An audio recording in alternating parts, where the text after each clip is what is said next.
Hello, welcome to my last video journal. This is going to be a joined video journal with DOE and Cine. So I'm going to talk about rom-coms. I will start with a short definition of romantic comedies, its history, some relevant personalities and movies of the genre. Then I will go a bit deeper into the concept of rom-coms to analyze it and find examples in 4 movies from 4 different decades, going from the 80s to the 2010 decade. First, we need to ask ourselves, what are rom-coms? A romantic comedy is a movie genre that in general tells a story of 2 people, usually who have just met, and their newly conceived relationship. It's not just romance. Comedy is there to serve romance and to make the movie a tad more light-hearted, funny and humorous. First, let's take a look at the history of rom-coms. Some people believe that Shakespeare influenced in the creation of romantic comedy, not as a film of course, but as a literary concept with Midsummer's Night Dream. In film, however, the first romantic comedies were launched in the 1920s. They were silent movies, Sherlock Jr. and Girl Shy. In the 1930s, comedies of manner dealt with people of different classes falling in love. For example, It Happened One Night in 1934 with Claudette Colbert and Clark Gable. Then in the 50s, there is the rise of sex comedies, when women and men rival each other. They compete, but ultimately they still fall in love and live happily ever after. Now, let's remember that concept because it will come up again. Katharine Hepburn and Spencer Tracy were 2 figures that star together in several movies in this era. Woman of the Year, State of the Union, Pat and Mike, and Desk Set. During the 60s and the 70s, romantic comedies shifted a bit, and the concept of "and they lived happily ever after" was not so important anymore. Jodie Foster and Woody Allen starred in Annie Hall, where they don't end up getting married, so the expectations of the genre start being subverted, right? Well, moving on to the 80s, it's when we start seeing rom-coms more similar to the ones we see nowadays. After that, there was an explosion of romantic comedies. Examples are When Harry Met Sally, Big, 16 Candles, Pretty in Pink, among many others. Some remarkable figures from that era are Tom Hanks, Mulder & Walt, Julia Roberts, Meg Ryan, Bill Murray, John Cusack, and important directors are Rob Reiner, John Hughes, and James Earl Brooks. This list goes on and on really, and just you wait until we move on to the 90s and the 2000s. Rom-coms in the 90s and the 2000s are more similar to the rom-coms as we know it, or at least as I know them. I'm a millennial, so some salient personalities of this era are Ryan Reynolds, Tom Hanks again, Ryan Gosling, Matthew McConaughey, Julia Roberts again, Sandra Bullock, Kate Hudson, Katherine Heigl, Drew Barrymore, Adam Sandler, Reese Witherspoon, Jennifer Lopez, Jennifer Aniston, Ben Affleck. You know the deal. So many of these movies were made during the last 3 decades that the list of people involved is huge. So, having the story and the relevant personalities of this genre out of the way, I will now explain what rom-coms are in more detail. The plots of these types of movies could be explained like this. They use at least 2 cookie cutters. A meets B, and they start a relationship. But their differences start to show, and eventually they break up until they reconnect again and find the realization that they love each other and that they belong together. The second cookie cutter revolves around the question, will they, won't they? Usually they will. Those 2 are the main formulas to create rom-coms. Of course, the content and the way in which the characters interact with one another have been changing through time, because we as humans and our ideas and set of beliefs have been changing, especially this last decade. I have already mentioned some iconic rom-coms from the 80s. Let's expand that list until we reach 2019. In the 90s, we can find Pretty Woman, Sleepless in Seattle, Four Weddings and a Funeral, My Best Friend's Wedding, You've Got Mail, Never Been Kissed, Notting Hill. Now in the 2000s, we've got Bridget Jones' Diary, Sweet Home Alabama, How to Lose a Guy in 10 Days, Love Actually, 50 First Dates, The 40-Year-Old Virgin, Just Friends, Hitch, 27 Dresses, The Proposal, and I believe this is a short list. Now we move on to the 2010 and after. This is where we see a decline in production of rom-coms. The reason will be discussed later, but these are some of the notorious rom-coms of this decade, such as Crazy Stupid Love, Big Sick, What If, Friends with Benefits, Life as We Know It, and Trainwreck. An even more comprehensive list of iconic rom-coms can be found in the YouTube channel Miss Mojo. Yes, you heard that correctly, it's not Watch Mojo, like the normal channel, it's Miss Mojo, because of course, funny love stories are just for women. Wait, they kind of are just for women. At least they are aimed mostly for women to watch, which leads me to my next point. Why did I choose rom-coms? Is it because I am a girl and I desire nothing but to find a man who loves me and is willing to make a huge romantic gesture like running in the rain towards an airport to stop me from boarding an airplane? No, not really. But I am part of the target audience these movies are made for. The rom-com genre has been widely available for pretty much everyone, whether it's in the movie theatre or in constant repeating television. I believe everyone, at least once in their lives, has seen a rom-com. Yes, even you, Daniel Ortiz and Emilio Cornejo. So its widespread popularity makes it worthy of analysis, I think. These kinds of movies, as I said before, have shaped in many ways how people perceive love and mainly how people believe their relationships are supposed to develop. More often than not, rom-coms depict on-again, off-again relationships, which might communicate that that type of relationship is something for people to aspire, when in reality that should not be the norm. So they do provide a somewhat dangerous premise that people might take more seriously than it was intended by the film creators. I like to be critical about these types of movies because I do enjoy some light entertainment, like everyone, and these are the kinds of movies that I find the most often in TV, and sometimes I do go on the internet looking for these types of movies for the sake of watching a classic, which is what happened to me when I watched 16 Candles for the first time a couple months ago. So that is going to be the first film I'm going to analyze, and it is also one of the most problematic films I've ever watched, ever. So 16 Candles tells the story of Samantha Baker, whose sister is getting married, and since all her family is preoccupied with the wedding, they forget her 16th birthday. On her way to school, she gets hit on by a geek. He doesn't have a name. Throughout all the movie, he's referred to as the geek.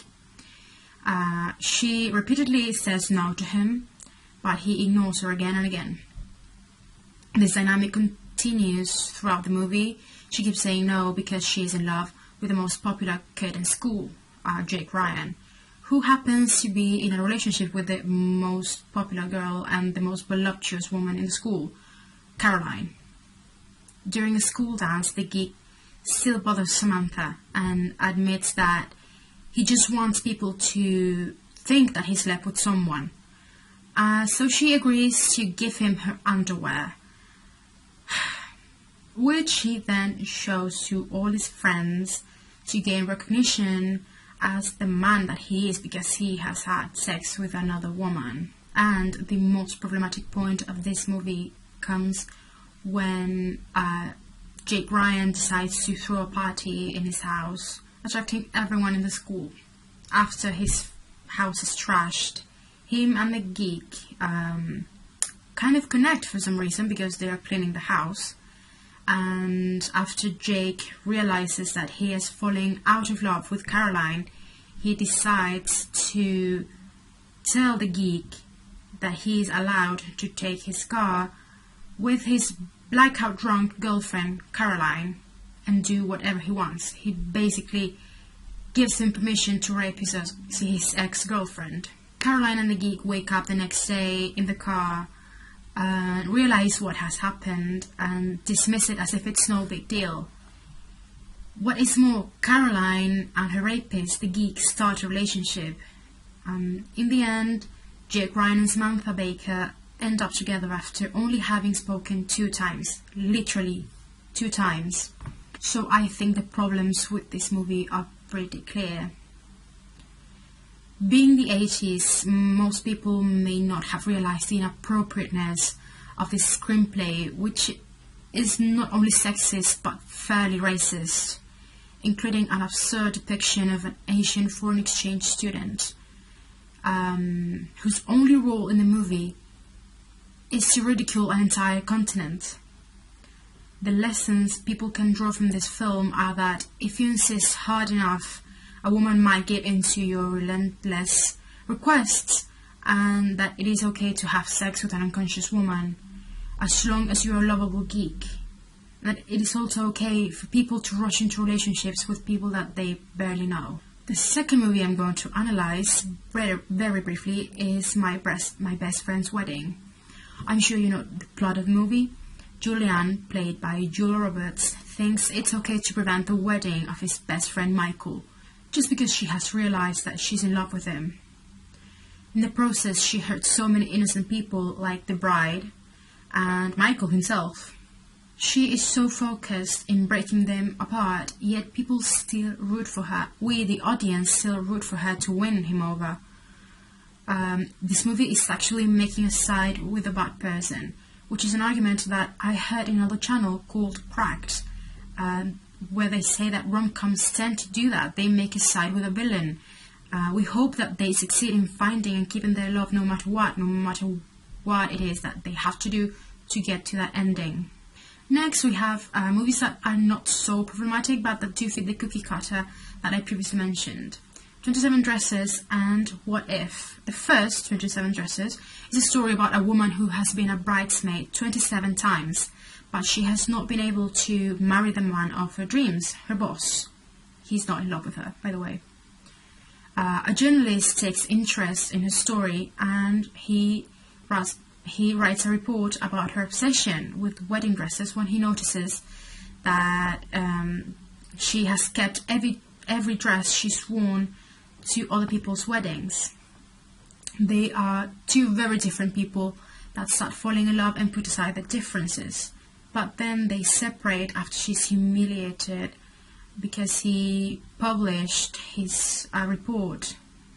But later on they do realize that they belong together and they have that longed wedding that she's been expecting for so many years.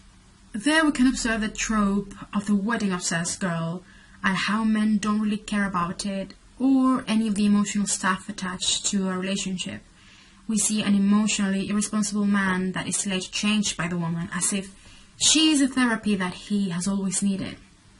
We see 2 different stereotypes, and it is dangerous. It is dangerous for people to see these stereotypes and identify with them and keep reproducing them. Next, we have What If. This is the story of 2 people who meet through common friends, and they have so much in common, except that she is in a long-term relationship and he is single and heartbroken because of his last girlfriend. He quickly falls in love with her but decides not to act on it because of the uncertainty of her feelings towards him and the fact that she is in a relationship. The entire dynamic of the movie revolves around the question, will they, won't they, like I previously mentioned. They do end up together after they communicate their feelings for each other. It does not come easy though, because their feelings for each other have been hidden for so long and they have been lying to each other about it. So it is slightly refreshing from other rom-coms I have seen. Don't get me wrong, it's still a cliche, but at least it is not an ode raping like 16 Candles. I believe this change has happened through time because screenwriters have realized that they can create stories that are humorous and light-hearted without having to use such sexist resources to tell the story. As a final reflection, I think we need to be careful about what we see and what we show our students, because sometimes we just use these types of footage to talk about maybe English and slang and stuff like that. But I believe that there is still some weight to these types of movies.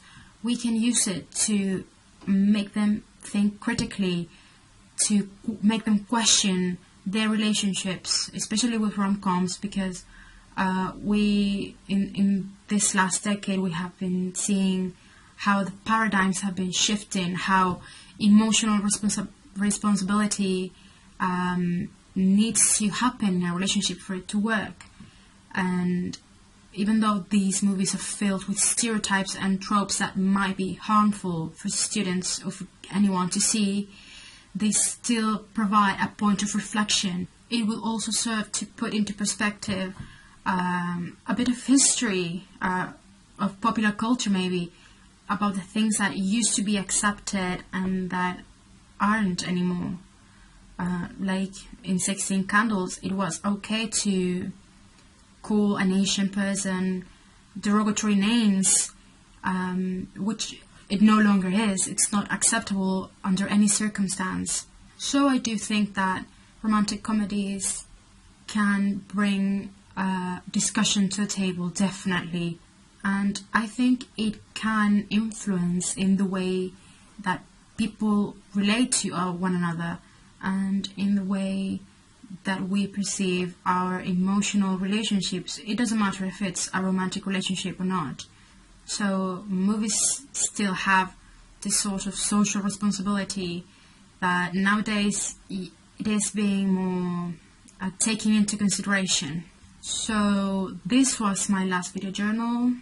Thank you for watching, and thank you for giving me an extra week. I really appreciate it. This has been a crazy week for me, and goodbye.